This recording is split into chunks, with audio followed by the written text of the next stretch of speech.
how to easily kill the wither in Minecraft. These are the resources you will need for this. Okay, so the first step will be to head into the end and find yourself a portal like this. Then after you've done that, you will need to head through the portal. You can do that using an ender pearl as I just did, or you can place some water and then simply swim into it. Before we get started on this, it's very important that you know one thing, and that is that we will be breaking the little end portal thing we have inside here, which pretty much means that if you only have one of these in your worlds or in the area that you know of, you won't be able to get back into, well, the overworld, or I guess back to the main end island. But of course you can get back to the main end island by simply flying towards it, because you can fly towards it if you know the codes for it, or you can simply fly around in the end and look for another one of these, because there should be another one of these in that direction or that direction, I think, based on where I have another one. But of course if you don't want to break the one you just went through, you can always fly around and look for another one, and you should find another one in easily a couple of minutes as long as you know where to look. So anyways, what we will do now is destroy this little end thing in the middle right there. Okay, so the first step to this is to place yourself a temporary block right here, with then either a puzzle or a mycelium going out from the temporary block. Then you can of course destroy the temporary block. Also you can place this on any of the sides. Then you will need to head on top of the bedrock right here,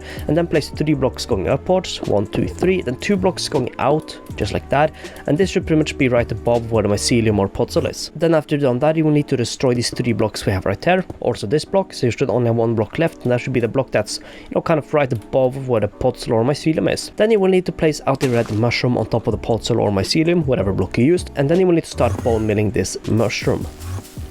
And boom, a tree should spawn, and 1 tree should be enough to indeed break out, you know, the little end teleporting thing, whatever that's called. And yeah, after you have done that and make sure that this thing you used to teleport yourself in is broken, you can then destroy the mushroom, and of course the blocks we have on top of here, and the puzzle or mycelium we have under here. Okay, so after we have done that, we are getting close to being done with the killing chamber, but we have a few more steps. So this step is either going to require a sunflower and a dirt, or an empty locator map. I'm going to be using both just to demonstrate how this would work. So I'm going to start with a sunflower and then show how to do this with an empty locator map. So anyways, place a dirt block on top of here with then a sunflower on top of it. And an important thing to know about the sunflower is that it will always face east.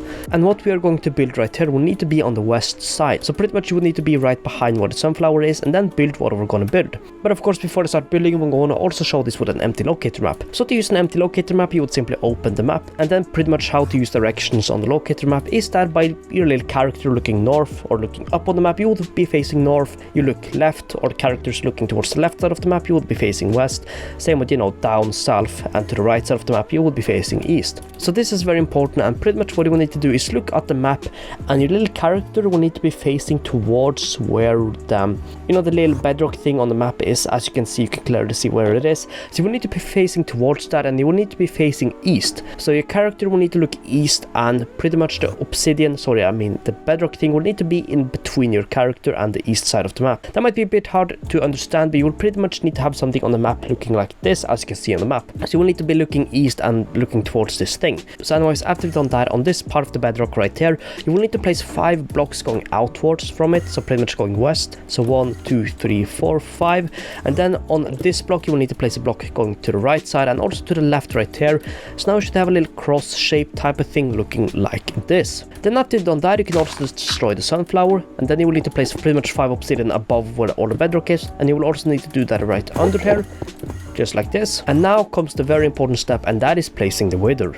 So anyways, I have enough soul sand and wither skeleton skulls here to make a wither, and pretty much how this will work is that you will place 4 soul sand on these blocks right here, then place out 2 skulls right here, but don't place the third one because I have an important note to say, and that is that if you place the third skull while you're standing right here, or even on the side right here, there is a chance that the wither will glitch out and either go to the side, you know, one of the sides, or simply go too far, and it will not get stuck inside this chamber. So it's very important that you try to stand under the wither, or pretty much away from where the wither would have to go when spawning it. So now let's try that out.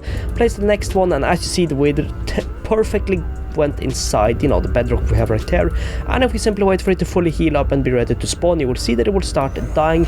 Boom, now it starts dying. So yeah, that is pretty much that. And also you will see that it will break the obsidian, but that is nothing to worry about. You can simply replace that at the end. Also, I'm quickly gonna grab a sword, as you see right here, and you can also start hitting the wither if you want this to go a bit quicker, or you can simply stand back and wait and just watch it die.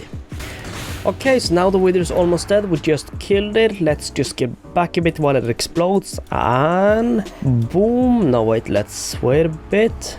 Still dying. There we go. So now we have a wither star right here. You can pick that up quickly.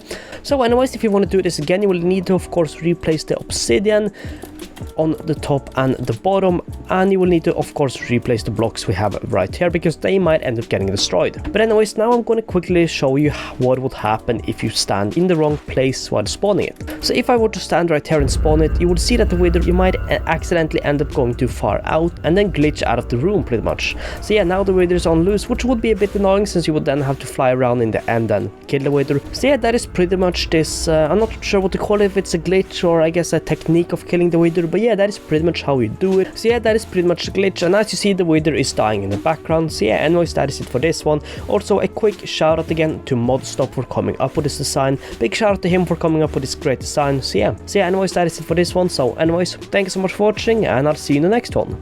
Peace out.